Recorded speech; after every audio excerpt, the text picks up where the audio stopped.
primer invitado de lujo, ilustre, que está al otro lado del teléfono.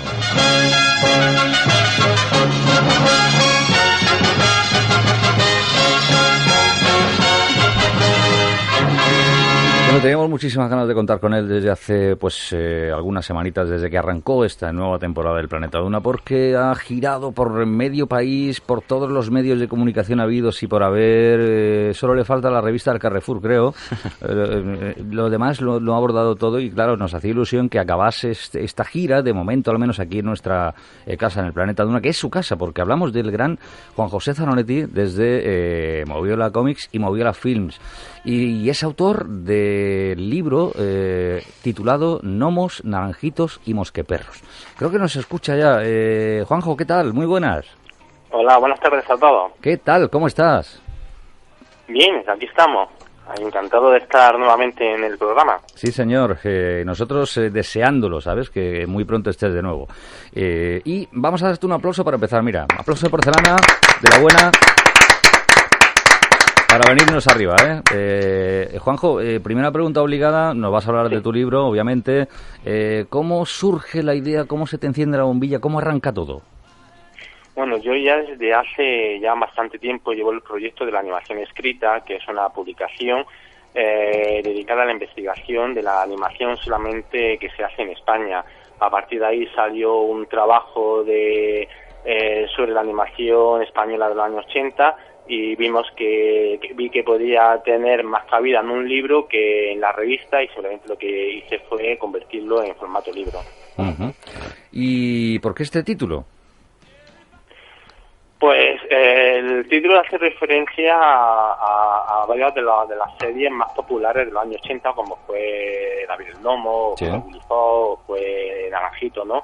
Entonces era más reconocido seguramente por el lector. Cuando les nombras esos nombres, automáticamente van a reconocer o van a identificarlo con esa serie ochentera española que yo creo que todo el mundo ha visto. Sí, señor, porque ya no solo los que peinamos alguna cana, sino los chavales también, obviamente, se han enganchado pues con el paso de los años a estas series. Abrimos micrófonos con Javier, con Alejandro. Jesús, si quiere preguntarte algo, así que no sé, empezamos por Alejandro. Venga. Bueno, vamos, yo quiero preguntarte una cosa referente a estas series que eran tan famosas en las animaciones y las historias, que eran casi siempre historias basadas en libros que eran bestsellers o algo así. Pues vamos, el libro de los gnomos es bastante famoso, bastante popular, y fue una adaptación bastante fiel al libro que se hizo, o Los Mosqueperros, que es la obra de Dumas, pero también eran muy famosas por las canciones. Las canciones eran, de hecho, de estas series son casi tan famosas las canciones como la serie en sí. ¿Tú cómo has tratado el tema de las canciones en tu libro? Sí, la música infantil en los años 80 hubo un boom brutal donde cualquier grupo musical infantil podía llegar a ser número uno vendiendo pues cientos de miles de discos hasta convertirse en discos de oro. Y las discográficas, cuando se enteraban de que se estaba produciendo una serie de dibujos animados, era una lucha brutal por conseguir ser contratados por Televisión Española o por la productora en cuestión o por Telecinco, por quien fuera, ¿no? Entonces las canciones casi todas llegaban al número uno, ¿no? Y incluso se llegaba a crear grupos específicamente para que cantaran la canción, hacían el disco dedicado a esa banda sonora y luego se deshacía el grupo, ¿no? Era un negocio aparte, casi tan importante como la animación, lo que da la música. En el libro sí he tratado el tema musical porque es imposible desligarlo del mundo de la animación, ¿no? Y un boom que nunca más se volvió a repetir, ya acabó en los 90 y ya desapareció, digamos, toda esa gran cantidad de grupos infantiles. Uh-huh. Javier. Pues yo quería hacerle una preguntilla a Juanjo sobre el tema del libro en sí. Bueno, no hemos comentado de qué editorial es el libro, Juanjo. De Diablo Ediciones. Diablo Ediciones, que me lo apuntaba antes Alejandro. Bueno, sí nos gustaría que nos comentara un poquillo que nos hemos encontrado dentro del libro. Es decir, si va a ser una obra de referencia más o menos seria, si ha incluido, por ejemplo, pues anécdotas de la época, incluso curiosidades de este tipo de series, o eso, o va a ser una cosa un poquillo más como de libros de referencia. A ver, el libro se hace un análisis de cada una de las series que tienen cuestión, que han sido todas producidas por los estudios BRB Internacional. Entonces se analiza el periodo comprendido entre 1980 y 1992 porque no había más cabida en el libro y porque es el periodo más importante de la historia de la animación en cuestión de esta serie. Yo voy haciendo un análisis de la serie y suelo ser muy subjetivo cuando hago los análisis, es decir, yo me suelo mojar opinando y llegando a mis conclusiones, que luego puedo estar a favor de gente o por estar en contra de gente, ¿no? Uh-huh. Por decirlo de una forma, lo que nunca me gusta cuando hago análisis en artículos o relacionados con el mundo de la animación, algo que no suelo hacer es leerme 1000 libros y luego resumirlos y luego al final del texto poner la bibliografía extensa que uno ha consultado, ¿no? Es decir, que así intento ir a las fuentes originales, consultar las dudas que tengo y luego yo sacar mis conclusiones. Es decir, el lector va a encontrar un libro desde ese punto de vista bastante subjetivo, que eso gustará a muchos y no gustará a otros. Uh-huh. A mí sí me gusta, la verdad, sinceramente. Sí, ¿no? De hecho, con las novedades de todas las semanas se nota que Juanjo se moja. Además, como debe ser, ¿no? Es decir, por eso destacamos tu sensatez absoluta, ¿no? Y tu coherencia, ¿no? Y eso dice mucho, te fías, ¿no? De una persona además que se implica, ¿no? Que además lo está vendiendo. Y bueno, y hay cada palo por ahí, Juanjo, ¿sabes? Perdóname que le atizas, siendo una novedad, además de mover a cómic, ¿no? Pero bueno, tú avisas, digamos.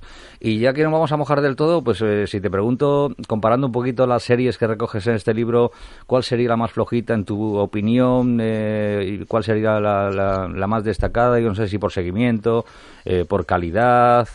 Cuéntanos, en estos dos extremos, ¿con qué series nos quedaríamos? La más flojita tal vez pueda ser la de Naranjito, ¿no? Que era una serie con historias más endebles, más... las cosas de la serie era simplemente vender el mundial y lo importante de la serie que recogía que eran los mejores... una cosa que podría verse la serie eran los mejores goles del mundo y la época en la que no existía internet era más dirigida a un público adulto que podía ver goles de toda la historia del fútbol y podía conocer muchas cosas de la historia del fútbol, pero por otra parte cuando se combinaba con la animación le daba historias pues, muy flojitas que de poco interés seguramente para el espectador adulto y a lo mejor para el niño no llegaba a engancharle. Hay una razón por la cual con el paso del tiempo la serie no se recuerda tanto. Uh-huh. Luego entre las mejores series, tal vez una de las mejores acabadas sea la de D'Artagnan y los mosqueperros, ¿no? Sí. Una serie con un buen acabado técnico, fiel a la novela y sí lo que es adicción del espectador, ¿no?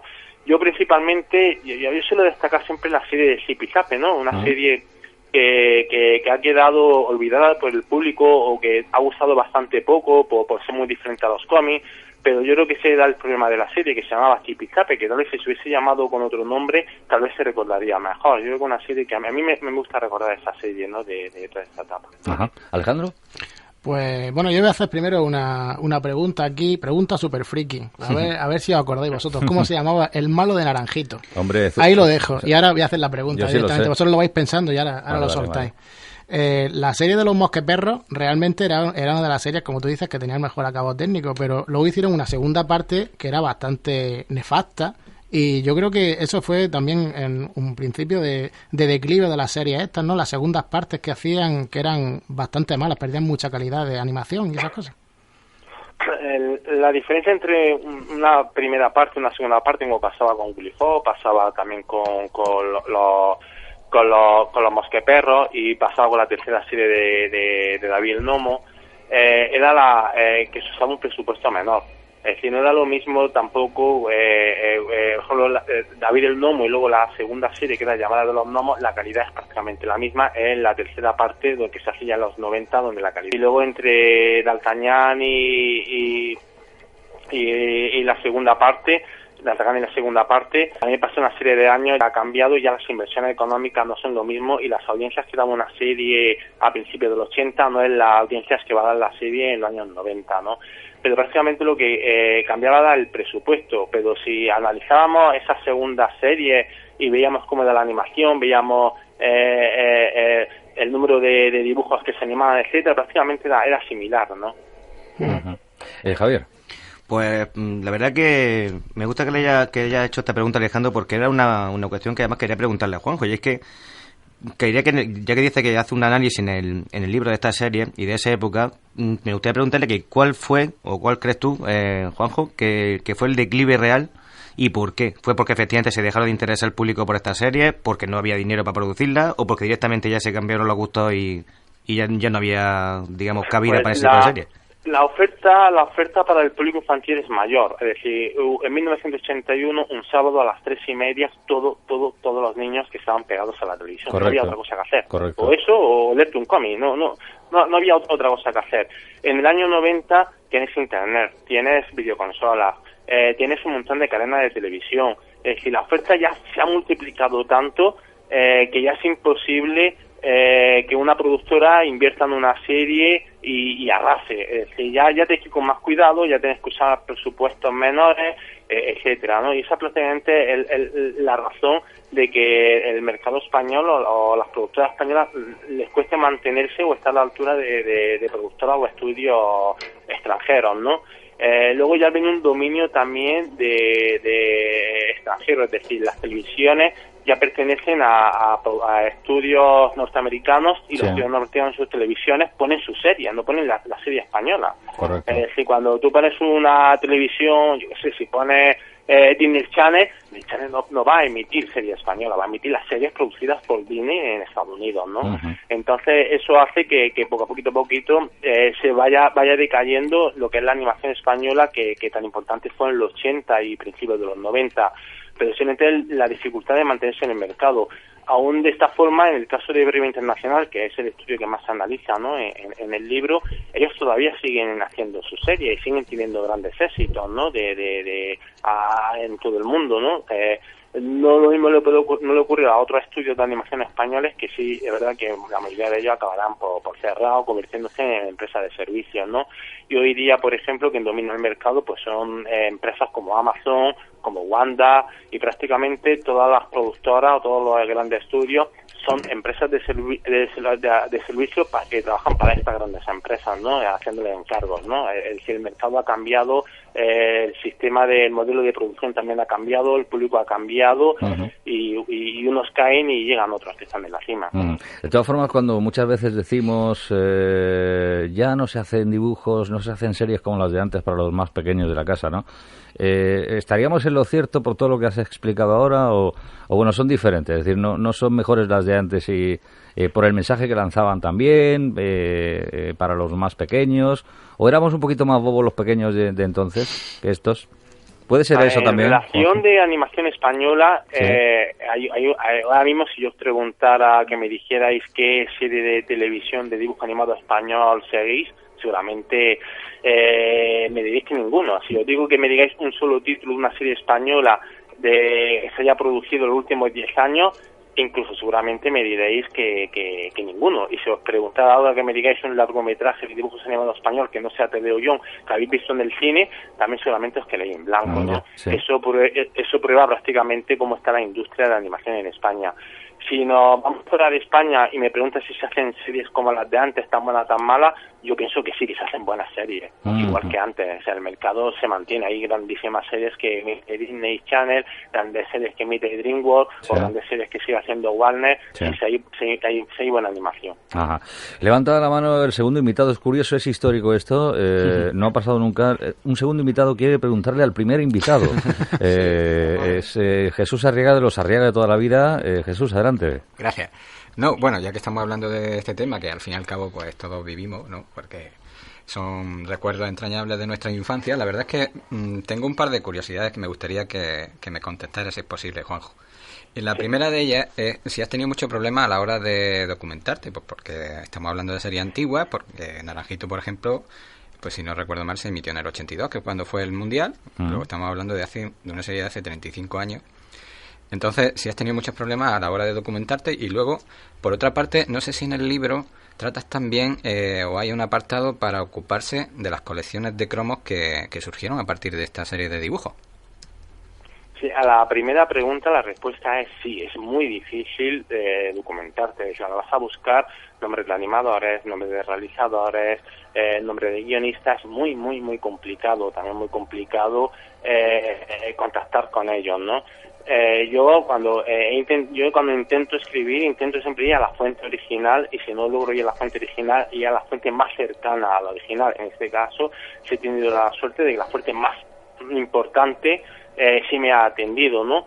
Pero me hubiese a mí encantado acudir a las fuentes japonesas, ¿no? Pero es muy complicado. Entonces tienes que tirar de mucha hemeroteca, tienes que tirar de personas que conocen a otras personas, y a veces te llegan información o recoges datos que no puedes comprobar si realmente son esos datos ciertos, y entonces te la tienes que empezar, me la juego, no me la juego. Entonces, basándote en tu intuición, no en tu experiencia, uno puede decir, pues yo creo que es cierto, lo voy a meter, ¿no? Bueno, debido a que no quedan documentadas, basta con ver con cualquier episodio de Willy Fox, por ejemplo, y ver los créditos y ves que no aparecen los nombres de los animadores, ni aparecen los nombres de los realizadores, y aparecen un montón de nombres que faltan, ¿no? Que era muy común, tanto como ocurría en el cómic, ¿no? Cuando hacía cómic en el año 60-70, que no aparecen tampoco nombres de pintadores, ni de guionistas, ni de dibujos, si te pones a ver el cómic de Disney, ¿no? Entonces eso dificulta la documentación. A la segunda pregunta sobre los cromos, no es un tema que he tratado porque eso se necesita un tema específico para ello, y ya hay un libro de Diablo Ediciones dedicado solamente a los cromos. Entonces es un tema que he tocado, lo he comentado en el libro, pero no lo he tratado porque ya se sale fuera de lo que es el ámbito de la animación. Y Juanjo, yo no sé si te esperabas toda la repercusión que está teniendo este libro, porque yo antes decía un poquito a modo de broma que te has pateado en medios este verano, pues todos los sabidos y por haber a nivel nacional, estoy hablando. ¿Te esperabas esto o no? Sí, me lo esperaba, porque yo cuando planteas a escribir el libro, sabes que estamos viviendo una moda de los 80 por parte de espectadores, tanto a nivel cinematográfico, a nivel de cómic, a nivel de todo, ¿no? Se ha puesto de moda los 80, ¿no? Y no existía en el mercado ningún libro que tratara directamente la animación de los 80, que es la animación más recordada y la animación más popular. Ya cualquiera de los que estamos aquí la hayamos visto, ¿no? Conocemos a Willy Fox, conocemos a Damián, conocemos a Naranjito, conocemos a Kobe, conocemos a Rubio el Pequeño, es decir, a todos los conocemos, aunque no lo hayamos visto, pero si yo empezamos a ver en los 90 o en el 2000 qué personajes hay o qué series hay, solamente nos cueste recordar o decir nombres, ¿no? Entonces, yo sabía que había ese hueco y que había interés por el parte de lectores de tener información de esa etapa de ochentera de este país, y otros libros que se han hecho también sobre los 80, no sobre la animación sino sobre otros temas, han sido grandes éxitos, y bueno, pues no debe ser difícil colocarlo, ¿no? Entonces, por eso una de las razones por la que me lancé rápidamente a convertirlo en libro. Sí, señor. Pues respuesta de 10, aplauso, por favor, para Juanjo Zanolici. Desde aquí, impresionante. Sí, señor. Fíjate lo sensato que eres, de verdad. No lo digo por hacerte la bola, Juanjo. Sabes que siempre lo he comentado no estando tú presente. Pero es que normalmente preguntas esto, te lo esperabas, y normalmente, aunque se lo esperasen, te dicen, pues no me lo esperaba, la verdad. Y tal. Pero no, tú sí te lo esperabas y ya se explicado cuando te lanzan un proyecto, a mí me pasa cuando produzco y dirijo animación. Cuando te metes en un proyecto de animación que va a ser una inversión de tiempo muy, muy grande, que va a ser una inversión económica muy importante. Claro. Tienes que, antes de meterte en estos fregados, tienes que buscar tu hueco. Si ves que tienes tu hueco, te tiras de cabeza. Si no tienes tu hueco, tirarte de cabeza, pues como un gran error. Sí. Entonces, uno intenta meterse en proyectos que saben que tienen salida, ¿no? Oye, dos preguntitas ya casi de gran final, picaditas, que patrocina Mi Color como de costumbre. Una te la sabes, no sé si en su día te la llegué a lanzar, a preguntar, pero yo me atrevo, ¿sabes? ¿Eres zurdo o diestro? Yo soy diestro. Eres diestro. Por el tono, deduzco que no tienes nada contra los zurdos, ¿o sí? No tengo nada contra ¿verdad? los zurdos. Me gustaría ser uno de ellos, pero no. Toma ya. Oye, pues mira, bienvenido, cuando quieras, Nosotros somos gente muy maja y además que nos encanta que vengan a nuestro lado, porque somos un 10% de la población, ¿sabes? O sea que se pasa mucho frío a este lado, también os lo digo. Y por último, Juanjo, ¿dónde lo encontramos? Es decir, hombre, supongo en cualquier librería, además de Moviola Comics también, ¿no? Este libro, ¿no? Naranjitos y Mosqueperros. Sí, en cualquier Moviola Comics, por supuesto, también las grandes superficies, en cualquier librería especializada en cómics, también es bastante fácil encontrarlo, afortunadamente. Oye, y la última, fíjate, que me van saliendo preguntitas, de verdad. Estaría todo el programa, bueno, con Jesús también, también todo el programa preguntando cosas. Mójate, Juanjo, ¿cuál sería tu serie de animación de entre todas las que figuran en este gran libro? Mi serie, a ver, yo más por nostalgia, no por calidad, sino por su nostalgia, Ruy del Pequeño Sí, fue una serie que yo cuando era pequeñito y empezaba a verla, quedé enganchado a ella, y bueno, se convirtió en una serie favorita para mí, ¿no? Entonces, cuando vuelvo a verla, pues te llega ese flujo nostálgico, ¿no? Uh-huh. Aunque posiblemente haya mejores series que esta en el libro, ¿no? Mejores series de otros sitios, ¿no? Pero siempre que me hacen esta pregunta o siempre que me planteo qué serie recuerdan mejor, siempre acudo a Ruy el Pequeño Sí. Fantástico. Pues de verdad que te agradecemos enormemente que has estado con nosotros abriendo este Planeta Duna muy especial para todos. Gnomos, naranjitos y mosqueperros, la vuelta al mundo en dibujos animados, un libro de Juan José Zanoletti, de Diablo Ediciones además. Así que recibe este caluroso y afectuoso aplauso y que te vengas arriba y que estemos todos pues a pleno rendimiento. A no tardar demasiado, Juanjo, ¿vale? Muchas gracias. Un abrazo muy grande desde aquí. Este aplauso es para ti. Sí, señor. Enorme, Juan José Zanoletti. Bueno, es que lo tiene todo. Sí, sí. Moviera cómics. Además, de verdad, un tío muy alto, ¿eh? Sí, también alto. O sea, podría jugar de pívot en la selección española, en fin. Y un pedazo de libro, una pedazo de obra que recomendamos, por supuesto, desde aquí. Bueno, yo retomo la pregunta. ¿Quién era el malo de Naranjito? Truspa. No lo sé, yo no sé quién es el hermano. No, yo recuerdo la cara perfectamente, con los típicos... ¿Y Citronia? ¿Qué me dices? Citronia no era el malo. No era el malo, era el bueno, ¿no? Era amigo, ¿no? Era el amiguito simple, sí. El limón.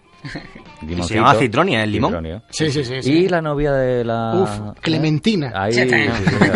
¿Sabes qué pasa? Que cada vez que ha salido el tema de la novia de Naranjito me acuerdo de Clemente, tío. Y claro, y lo borro rápidamente de la imagen, ¿no? ¿Y qué más había en esa serie? Porque fíjate, se le ha criticado mucho a Naranjito, pero a mí me molaba. ¿Pero por qué se le ha criticado? No sé, se le ha tomado un poquito a guasa por aquello de la mascota típica. A mí me parece un diseño brutal. A mí también me lo parece. Está genial, está genial. Sí. Estuve mirando el otro día, preparando un poquito las preguntas para Juanjo, que los autores de Naranjito, voy a ver si lo encuentro rápidamente, tenían pensados otros personajes para la imagen de España 82. Uno era Toribalón. Toribalón suena ya regular. Además era un balón de estos de reglamento, el cuerpo de un balón, 4 patas de un toro, el rabito y la cabeza de un toro. Toribalón suena a una tapa de esas de un... y luego Brindis. Pasa que si nos quejamos del típico el Naranjito, Brindis era pues un chaval con los colores de la selección española, en el brazo izquierdo un capote, en el derecho una montera y un balón en el piececito derecho también, ¿sabes? O sea que me quedo con Naranjito. Y te voy a decir una cosa, y no hubiera sido el peor mascota de la historia de los mundiales de fútbol, ¿eh? No. Seguramente para nada. Fantástico, pues oye, de verdad de lujo, empezar así el Planeta Duna. Vamos a por la segunda fanfarria de invitados.